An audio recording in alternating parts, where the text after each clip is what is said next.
जय श्री कृष्णा मित्रों, स्वागत है आपका हमारे YouTube चैनल MSK सुविचार पर। आज मैं आपको बताऊंगा कि गौ माता चलता फिरता मंदिर है और वो कैसे। गौ माता में क्या गुण हैं, गौ माता में क्या शक्ति है, गौ माता में क्या फायदे हैं, गौ माता को जो है तो खाना खिलाने से क्या फायदा होता है और क्या क्या गुण है और क्या करने से क्या होता है, पूरी जानकारी मैं आपको इस वीडियो में बताऊंगा। तो अगर आप वीडियो में नए हैं तो चैनल को सब्सक्राइब कर दीजिएगा और बेल आइकन को क्लिक कर दीजिएगा। और मैं बताने जा रहा हूँ कि गौ माता की पूरी पूरी जानकारी, क्या लाभ हैं, क्या नुकसान है, सब बताऊंगा। तो सबसे पहली बात तो ये है कि गौ माता एक चलता फिरता मंदिर है और गौ माता की पूजा हमेशा करनी चाहिए। पूजा कैसी करनी चाहिए, किस प्रकार से करनी चाहिए, क्या उनको खिलाना चाहिए, क्या नहीं खिलाना चाहिए, ये पूरी जानकारी बताऊंगा। वीडियो पूरा देखें और कमेंट बॉक्स में जय गौ माता लिखें। तो गौ माता सबसे अधिक प्रिय थी कृष्ण भगवान को। कृष्ण भगवान जो कि पूरे संसार के रचयिता हैं, कृष्ण भगवान को सबसे अधिक गौ माता प्रिय थी, क्योंकि गौ माता की कृष्ण भगवान पूजा भी करते थे। क्योंकि गौ माता में 33 करोड़ देवी देवताओं का वास होता है। मतलब सभी देवी देवता गौ माता में हैं। विष्णु भगवान, भोलेनाथ, सभी देवी देवता, जितने भी देवी देवता हैं, यहाँ तक कि माता लक्ष्मी भी कृष्ण गौ माता में है।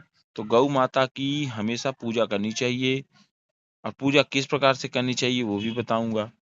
क्या खिलाना चाहिए वो भी बताऊंगा, क्या मिला के खिलाना चाहिए वो भी बताऊंगा।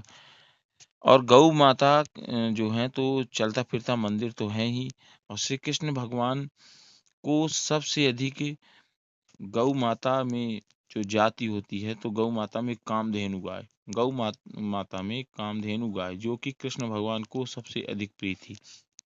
तो कृष्ण भगवान को सबसे अधिक प्रिय गाय कामधेनु गाय थी, जिनका वो हमेशा पूजा आराधना वंदना करते थे, गौ माता को चराने ले जाते, सभी कार्य करते थे। जब कृष्ण भगवान स्वयं भगवान होकर के ये काम करते थे तो आप लोगों को तो करना ही चाहिए। क्योंकि गौ माता में गौ माता से बहुत सारी जो है शक्तियाँ मिलती हैं, गौ माता से आशीर्वाद मिलता है। जो व्यक्ति गौ माता को घर पर रखता है वो कभी विफल नहीं होता है, हमेशा सफल होता है। और उसके हर काम बनते बनते बनते हैं और बिगड़ते बिगड़ते भी बनते हैं। मतलब कहने का मतलब ये है कि गौ माता की जो कोई भी प्रतिदिन पूजा आराधना वंदना करता है वो कभी भी विफल नहीं होता है। और कोशिश करें आप लोग की गौ माता को आप घर पर ही रखें। घर पर रखने से घर समृद्धि, घर में वृद्धि होती है, धन में वृद्धि होती है, सब में वृद्धि होती है और सुखी परिवार रहता है। जो व्यक्ति गौ माता की पूजा आराधना वंदना करता है और घर में उसको पालन पोषण करता है। गौ माता को क्या खिलाना चाहिए, तो गौ माता को दो ध्यान दें, घास खिलाएं। गौ माता को घास चारे खिलाएं। दरअसल घास जो है तो सभी जगह मिल जाता है और आसानी से आप खिला सकते हैं। गौ माता जो है तो गेहूं खिलाएं, जई के पत्ते खिलाएं, तने खिलाएं, बजाय मकई खिलाएं। ये सब गौ माता को प्रिय है। गौ माता गौ माता बहुत ही पूजनीय है, सभी देवी देवताओं से बढ़कर है। जो व्यक्ति गौ माता को कुछ खिलाता है तो समझ लीजिए कि सारे देवी देवताओं को भोजन प्राप्त होता है और सभी देवी देवताओं को भोजन प्राप्त होता है तो आपको आशीर्वाद भी भरपूर मिलता है सबसे अधिक, जिसके वजह से आपको कोई हानि नहीं होती, कोई दिक्कतें नहीं होती, कोई परेशानी नहीं होती, कोई कोई बीमार नहीं रहता। जो व्यक्ति गौ माता को घर पर रखता है उसको कभी कोई बीमारी परेशानी नहीं होती है। गौ माता जो है पुराणों में कहा गया है कि गौ माता की उत्पत्ति, ब्रह्मा एक मुख से अमृत पी रहे थे तो उनके दूसरे मुख से कुछ फेन निकल गया और उसी से आदि गाय सुरभि की उत्पत्ति हुई थी, जो गौ माता कहलाई थी।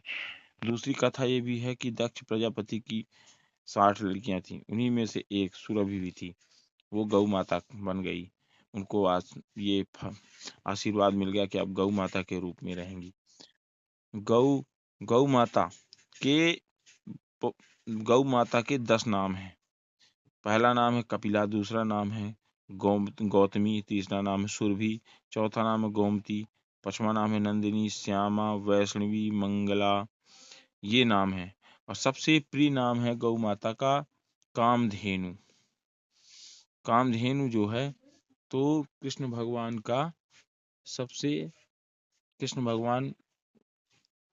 की सबसे प्रिय गाय थी कामधेनु।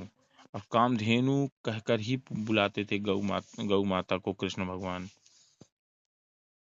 गौ माता साक्षात भगवान का अवतार है, इसलिए उन्हें हिंदू धर्म में सबसे पवित्र माना जाता है। और पद्म पुराण में इसका उल्लेख भी कहा गया है कि गाय के मुख में चारों वेद का वास होता है। चारों वेद ब्रह्मा, विष्णु, महेश, ये सब उनके मुख में रहते हैं। उल्लेख जो व्यक्ति जैसे गौ माता जिसके हाथ को चाट लें वो बहुत बड़ा भाग्यशाली होता है। गौ माता जिस व्यक्ति के हाथ को जो चाटे तो मना नहीं कर, वो हटाना नहीं चाहिए, उल्टा चटवाना चाहिए। क्योंकि ये गौ माता जैसे किसी के हाथ को चाट रही हैं तो बहुत बड़ा फल उसका मिलता है, और बड़ा भाग्यशाली इंसान होता है जो गौ माता किसी के हाथ को चाटती हैं। तो ये ध्यान रखें। और सबसे पवित्र होती हैं गौ माता। जिस व्यक्ति के घर में गौ माता होती हैं वो बड़ा धनाढ़ होता है और उसको कभी किसी चीज की कमी नहीं होती है, और हमेशा वो आनंदकारी होता है, आनंदमय होता है। गौ के मुख में 4 वेद होते हैं, मैंने बताया। भगवान विष्णु, भगवान शंकर और विष्णु, ब्रह्मा, महेश तीनों होते हैं, अविराजमान होते हैं। गाय के उदर में भगवान शिवपुत्र कार्तिकेय का वास होता है। ये बात को ध्यान रखें। और माना जाता है कि कोई कार्य जैसे आ रहा है, उसमें अड़चने आ रही हैं, तो उसको दूर करने के लिए मंगलवार के दिन गाय को गुड़ खिलाना चाहिए। अगर कोई कार है, वो कार में रुकावट आ रही है, कोई कार सफल नहीं हो रहा है, तो मंगलवार के दिन गाय को गुड़ खिलाने से वह कार्य सफल हो जाता है और 100% सफल होता है। गौ माता को ना खिलाएं, क्या ना खिलाएं, जैसे कि तामसिक भोजन ये ना खिलाएं। जैसे हो गया कि प्याज हो गया, लहसुन हो गया, ये भूल के भी गौ माता को नहीं खिलाना चाहिए, क्योंकि ये सही नहीं होता। गौ माता को जो भी खिलाता है पाप लगता है। इसलिए भूल के भी प्याज और लहसुन गौ माता को ना खिलाएं, या प्याज या लहसुन से बना हुआ कोई भी पदार्थ गौ माता को भूल कर भी ना खिलाएं। और उस भोजन को गौ माता खाती भी नहीं है, ऐसा भोजन जो गौ माता को वर्जित माना गया है। राधा कृष्ण ने गणोदेश दीपिका, ये जो नाम है ये गौ माता का स्वरूप माने गए हैं। कुछ गायों के नाम भी हैं, जैसे मंगला, पिंगला, पिसांगी, मणिकरस्थानी, हंसी और वंशप्रिया, ये गौ माता के नाम से उल्लेख किया गया है। और दोस्तों जो ये सबसे प्यारा नाम है गौ माता का, वो ये नाम है इतने, सुन लीजिए, कपिला, गौतमी, सुरभि, ये गौ माता को बहुत अधिक प्रिय नाम है। कपिला, गौतमी, सुरभि, गौतमी, नंदिनी, श्यामा, वैष्णवी, मंगला, सर्वदेव वासिनी, महादेवी, सिंधु अवतरणी, सरस्वती, त्रिवेणी, लक्ष्मी, गौरी, वैदेही, अन्नपूर्णा, कौशल्या, देवकी, गोपालिनी, ये बहुत अधिक प्रिय है गौ माता को। इसलिए अगर आपके घर पे गौ माता हैं तो कृपया ये नाम में से कोई भी नाम आप रख सकते हैं गौ माता को, और कह के बुला सकते हैं। ये बहुत अधिक प्रिय है गौ माता को ये नाम। गौ माता का मंत्र बताऊंगा जो जिससे से सारे बिगड़े काम बन जाते हैं। ओम गौ नमः, मात्र छोटा सा मंत्र है। इस मंत्र को आप जब गौ माता को खाना खिलाएं, जब गौ माता को स्नान कराएं, जब गौ माता की पूजा करें, जब गौ माता का कोई भी कार्य करें, तो ओम गौ ओम गौम नमः। इस मंत्र का नाम बोलकर गौ माता के सराहने हाथ फेरें। गौ माता के सर से लेके पूंछ तक हाथ फेरें। गौ माता के सर से चालू करें और हाथ फेरते हुए पूंछ तक ले जाएं और फिर पैर को स्पर्श करें। ये बहुत ही अचूक उपाय है जिसे आपको करने से गौ माता का आशीर्वाद मिलता है। करना क्या है, जैसे ही सिर पर हाथ लगाएं गौ माता के, तो ओम गौम नमः बोलते हुए, बार बार बोलते हुए और उनके सर से हाथ लगाते हुए पूंछ तक ले जाएं और उनके चरणों को छूते हुए उनका आशीर्वाद लें। गौ माता को लक्ष्मी भी कहते हैं क्योंकि इसके एक पीछे धार्मिक कारण यह है कि गाय में देवी लक्ष्मी का वास होता है और साथ ही गाय जो है दूध, दही, घी और गोबर जैसे कई पदार्थ उत्पन्न करती है जो मानव जीवन के लिए आवश्यक है। कहते हैं कि गौ माता में सभी देवी देवताओं का वास तो होता ही है, सब जानते हैं। तो गोपाष्टमी के दिन सुबह जल्दी उठकर स्नान आदि कर मंदिर को स्वच्छ कर लें। जहाँ पास आप गौ माता रखे हैं या फिर उस जगह को साफ कर लें जहाँ पास गौ माता है और साफ करके फिर उसको मंदिर ही बोला जाएगा जहाँ पास गौ माता रहेंगी। तो उस मंदिर में गौ माता को बछड़े के साथ एक तस्वीर लगाएं और उसके समक्ष घी का दीपक जलाएं और साथ में धूप बत्ती करें और पुष्प अर्पित करें। ये बहुत फल मिलता है इसका। गाय के पैर छूने से सुख समृद्धि का वास होता है। जिसके घर में अशांति फैली हुई है, जिसके घर में परेशानी आ रही है, कोई भी दिक्कत है, तो गौ माता के पैर छूने से सुख समृद्धि का वास होता है। अच्छे स्वास्थ्य के लिए जो है तो गौ माता को चना चूरी बनाकर और गाय को खिला सकते हैं। शुद्ध चना चूरी जो है तो अच्छी गुणवत्ता होता है, उससे दूध देता है। गौ माता दूध देती हैं, दूध उत्पादन बढ़ाने में मदद भी करता है इससे। तो यह कार्य के लिए संतुष्ट पोषण आहार है गौ माता को, इसका उत्पाद करें। इससे आप भी उस दूध को ग्रहण करेंगे तो आप गौ माता का भी आशीर्वाद मिलेगा और साथ में आपका भी स्वास्थ्य अच्छा रहेगा। और चना चूरी खिला के गौ माता का भी स्वास्थ्य अच्छा रहेगा। गौ माता का पसंदीदा खाना जो होता है वो मक्का, सोयाबीन, जौ और गेहूं जैसे प्रोटीन मिलाकर खिलाएं गौ माता को। गाय को हरा चारा और ताज़ा घास खिलाएं। इससे सुख समृद्धि आती है और स्वास्थ्य भी आपका अच्छा रहेगा। ऐसा करेंगे आप तो आप अगर अस्वस्थ हैं, अगर आप बीमार हैं, तो गौ माता को चारा खिलाएं और ताज़ा घास खिलाएं। तो इससे क्या होता है, आपका स्वास्थ्य अच्छा रहेगा और सुख समृद्धि भी रहेगी, घर में सभी प्रसन्न रहेंगे। और गौ माता की सेवा निस्वार्थ भाव से करना है। जो कोई निस्वार्थ भाव से सेवा करता है गौ माता की, उसका ख्याल रखता है, उसको देवी देवता से आशीर्वाद मिलता है और वो घर परिवार प्रसन्न रहता है। जिसके घर में धन और सुख और समृद्धि भी आती है, इसमें कोई संदेह नहीं है। इसलिए हमेशा गौ माता को अपने घर पर पालन पोषण करें और उनका आशीर्वाद लें। तो गौ माता में देवी देवताओं का वास होता है और पशु पक्षियों का विशेष धार्मिक महत्व है। ऐसा प्राप्त ऐसा प्राप्त जो है तो आप कर सकते हैं आशीर्वाद उनसे। तो इसलिए ध्यान रखें, गौ माता की जैसे देवी देवताओं की आप पूजा करते हैं तो गौ माता उससे भी बढ़कर है। इसलिए आप देवी देवताओं की जिस तरीके से पूजा करते हैं उस तरीके से गौ माता की भी पूजा करें और गौ माता को गुड़ खिलाएं और रोटी के साथ गुड़ खिलाएं। तो इनसे क्या होता है, धन में वृद्धि होती है।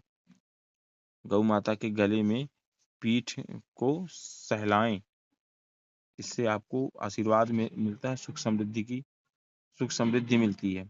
आर्थिक स्थिति भी मजबूत होती है, जीवन में खुशियां आती हैं। ऐसा करने से मंदिर में गाय की एक तस्वीर लगा लें जहाँ आप पूजा पाठ करते हैं उस जगह पे। और गाय को रोटी जो खिलाएंगे जब, तो हाथ फेरिए। जब गाय को रोटी खिलाएं तो रोटी के साथ गुड़ भी रख के खिलाएं और हाथ फेरते हुए इस मंत्र का जाप करें। ओम सर्वदेवमये देवी लोकानां शुभ नंदिनी मातर्ममाभिषितं सफलं कुरु नंदिनी। जो व्यक्ति इस मंत्र का, जो मैंने अभी आपको बताया, ओम सर्वदेवमये देवी लोकानाम शुभ नंदिनी मात मर्माभिषितम सफलम कुरु नंदिनी, जो व्यक्ति इस मंत्र का बोलते हुए और गाय को रोटी खिलाते हुए, गुड़ खिलाते हुए हाथ फेरता है, वो हमेशा जिंदगी में खुश रहता है, कभी कोई उसको दिक्कत नहीं आती, हमेशा वो जीवन मंगलमय रहता है उसका, और पैसे की कभी कमी नहीं होती है और कभी वो परेशान नहीं रहता। इसलिए हमेशा इस उपाय को करें। ये बहुत ही सिद्धकारी उपाय है, बहुत ही चमत्कारिक उपाय है, बहुत ही अचूक उपाय है। अब क्या क्या बोलूं इसको, सबसे अच्छा उपाय है ये। समझ लीजिए, आप ये कर लिए तो आप पूजा भी ना करेंगे तो कोई दिक्कत नहीं है, पर ये कार्य जरूर आप करें। गौ माता की पूंछ में हनुमान जी का वास होता है, इसलिए पूंछ को छूते हुए और हनुमान जी का आशीर्वाद आप लें। ऐसा वेदों में भी लिखा है, कई कई जो है तो ऋषि मुनियों ने भी बताया है, और जो कई जगह जो कथा होती है, रामायण होती है, कुछ भी होता है तो वहाँ हर जगह इसका उल्लेख है। और गौ माता को जो है तो पद्म पुराण के अनुसार 4 वेदों का निवास है गौ माता में। सिंहों में भगवान शंकर हैं, विष्णु सदा विराजमान ही रहते हैं उनके गौ माता के ऊपर, इसलिए गौ माता सर्वश्रेष्ठ है। गाय की सींगों में भगवान शिव जी का वास होता है।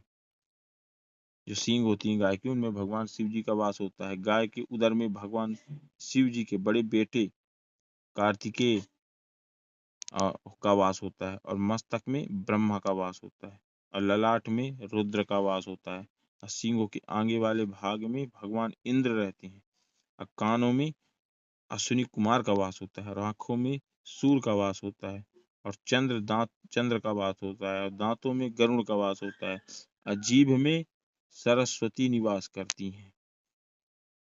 कामधेनु एक दिव्य गाय है जिसको भगवान श्री कृष्ण चराते थे, जो मूल रूप से स्वर्ग में निवास करती थी। यह समुद्र मंथन के दौरान समुद्र से प्रकट हुई थी, और वो कृष्ण भगवान उनका नाम कामधेनु रख दिए थे और उनको हमेशा चराते थे, उनका आशीर्वाद लेते थे। जब भगवान श्री कृष्ण आशीर्वाद लेते थे तो आप लोग जो उनका जो पालन पोषण करेंगे तो धन धान्य हो जाएंगे और कभी किसी चीज की कमी नहीं होगी। और वास्तुशास्त्र में भी बोला गया है कि धन और खुशी लाने के लिए घर में कामधेनु की मूर्ति रखने की परिक्रमा करी जाए। इसलिए हमेशा आप भी ऐसा करें। जिस व्यक्ति का भाग्य साथ नहीं देता है, वो व्यक्ति अपने हाथ में गुड़ रखकर गाय को रोटी खिलाता है। ऐसा आप भी करें और माता गौ माता का आशीर्वाद लें। गाय के जीभ में उसकी हथेली चटवा लिया करें प्रतिदिन। क्या होता है इससे? इससे व्यक्ति का भाग्य जाग जाता है। अगर भाग्य खराब भी है तो अगर आप अपनी हाथ को गाय से चटवा लेते हैं हथेली को, क्योंकि हथेली में हस्तरेखा रहती है, और रेखा जिसके भाग्य में रेखा रहती है तो रेखा के हिसाब से उनको जो है तो जीवन में कठिनाइयाँ अच्छाइयाँ सब कुछ होती रहती हैं। और जो व्यक्ति ऐसा करता है, गाय से हाथ चटवाता है हथेली को, तो उसका बिगड़ा हुआ भाग्य भी बन जाता है। इसलिए आप प्रतिदिन आप गाय से हाथ चटवा लिया करें। इससे आपका भाग्य उभर आएगा, बिगड़े काम बन जाएंगे, रुका हुआ कार्य बन जाएगा, सारी समस्याएं खत्म हो जाएंगी, कहीं पैसे की कमी नहीं होगी, हमेशा आप खुश रहेंगे, मंगलमय रहेंगे।